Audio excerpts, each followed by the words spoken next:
How to change region or language in Microsoft Store. Hey guys, in this tutorial, I'm going to show you how you can do that. First off, you want to head over to Microsoft Store on your PC. And then from here, you just basically have to tap on your profile icon at the top of your screen.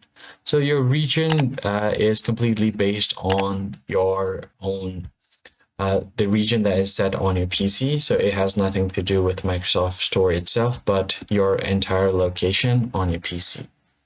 So even if you go to your settings menu, as you can see, there's nothing much you can do.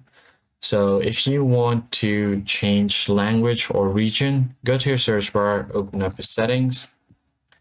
Once your settings is open, you basically have to change time and region. So go to time and language, go to language and region, and then from there, select your country or region based on where you want it to be. And you can change the regional format as well. Device setup region is here, but you can change it if you want. And you can change the regional format.